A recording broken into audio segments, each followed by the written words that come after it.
a third world country classified as one, ang mahirap sa atin is always the constraint of money. Kaya kung may pera talaga sana tayo, kung maganda lang ang ating ekonomiya and we're earning just this much, we could have improved on the governance of all departments, all facets of governance. Ang problema nito, wala masyado tayong pera. But what we have is enough to what you see now. That is the only thing that money can afford. Nakikita ninyo ngayon. Kung may pera sana ng marami, then we could have upgrade everything to compete or reach in parity with the other first class country. I hope that the next administration will be more competent than us now, more bright than us now, and more productive than us now. President Duterte reiterates that he's still against his daughter's possible presidential bid. He also takes a swipe at Senator Manny Pacquiao and says he's, quote, punch drunk. President Duterte also got his second dose of the Sinopharm vaccine. The city of San Juan has already vaccinated 100% of its target population. And heavy traffic greeted motorists along major thoroughfares in Metro Manila as the Skyway Stage 3 started collecting toll fees. And the People's Champ says Errol Spence Jr. is better than Mayweather.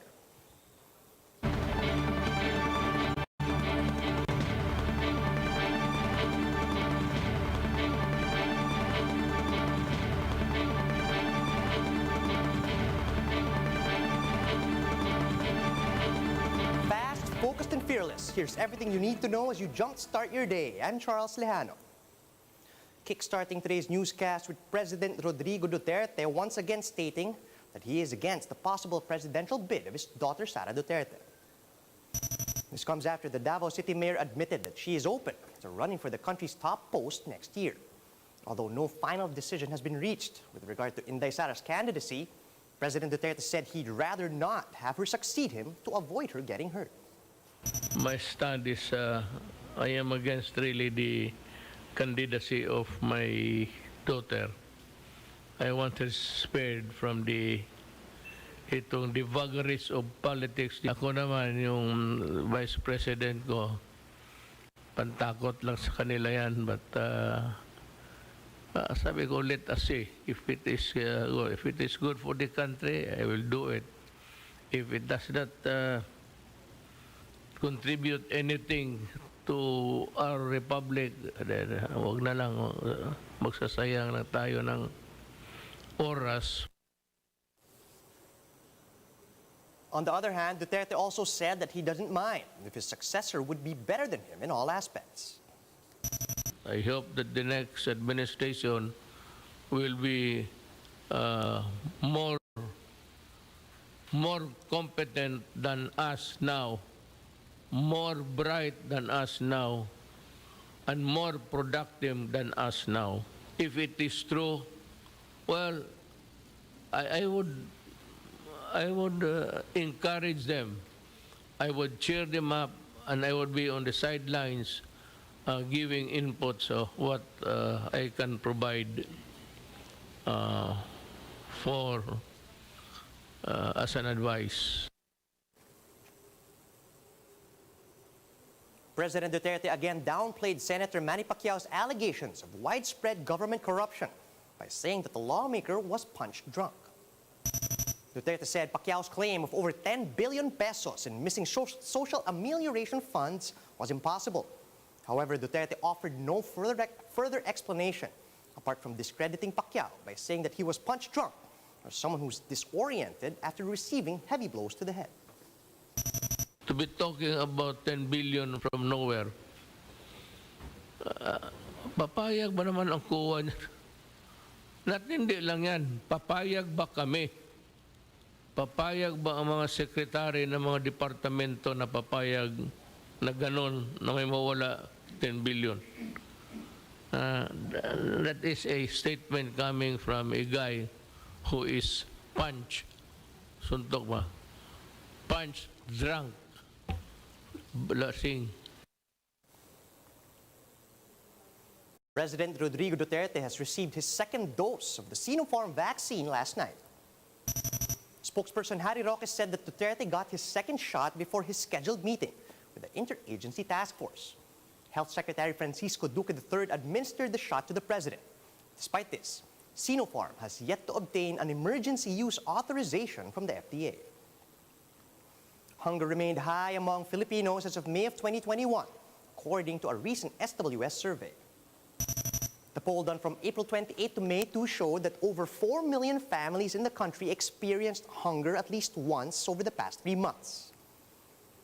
Out of that 17% hunger rate, SWS says 14%, or 3.6 million families, said that they experienced moderate hunger. Meanwhile, almost 3%, or nearly 700,000, experienced severe hunger. Over 4 months since the country started its vaccination program, Juan City has finally achieved herd immunity. Mobile journalist Jacob Lazaro gives us a front seat to the story.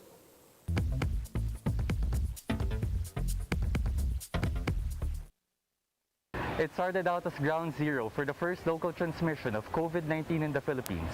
But now, San Juan City is the first city in the country that has achieved herd immunity by inoculating at least 70% of its population. Bagamat dito po sa San Juan nagsimula ang first local transmission ng COVID-19 sa Pilipinas, dito rin natin unang tatapusin ang COVID sa San Juan. Herd immunity simply means stopping the spread of an infection by immunizing at least 70% of a population. For San Juan, that's 88,000 people of its population of 126,000. As of July 11, the city has already immunized 96,610 people, or roughly 112% of its target. But the battle isn't over though. Of the 96,000 immunized, only 1/3 have gotten their full dose. The other 67,000 have only gotten 1 dose so far. Still, it's a big step for this small city. Now, kahit na may magsasabi na siguro, maliit na naman ang San Juan, pero to vaccinate 96,610 of the San Juan constituents in only 4 months, no, roughly, no, since March, hindi po biro yan. Green Hills Shopping Center was where the first case of local transmission of COVID-19 was reported in March 2020.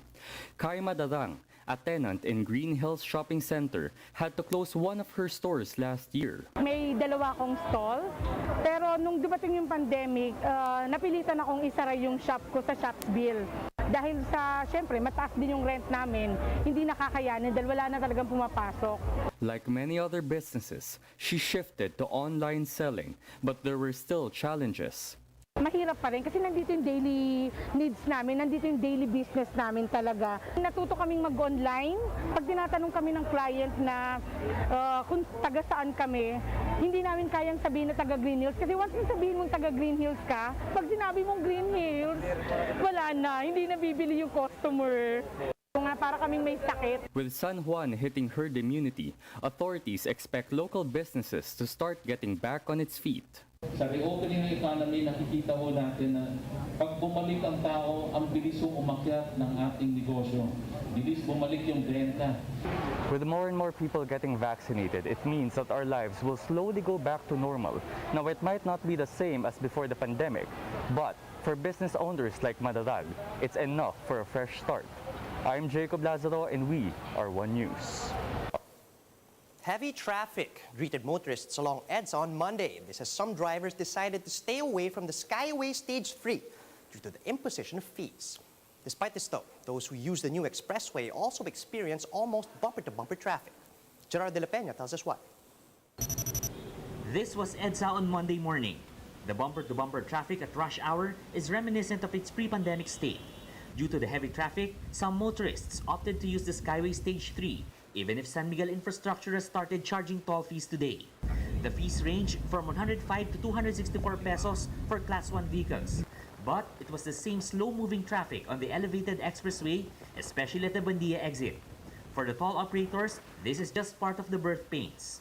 Expectedly, may mga bottlenecks, lalo-lalo na sa mga toll plazas. Marami talaga yung mga may RFID na dati, kaya lang kulang ng load o walang load, ngayon lang sila nagpapaload.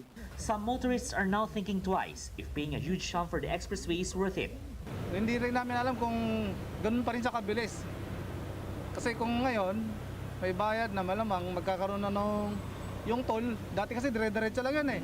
For the MMDA, the charging of toll fees at the Skyway Stage 3 had limited impact on the movement along EDSA.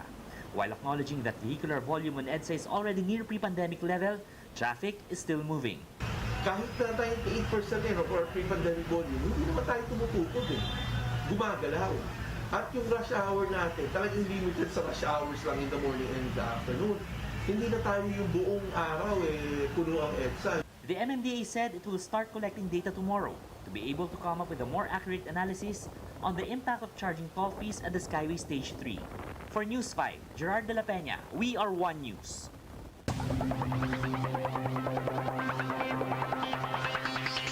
Boxing champion turned Senator Manny Pacquiao says Errol Spence Jr. is better than Floyd Mayweather.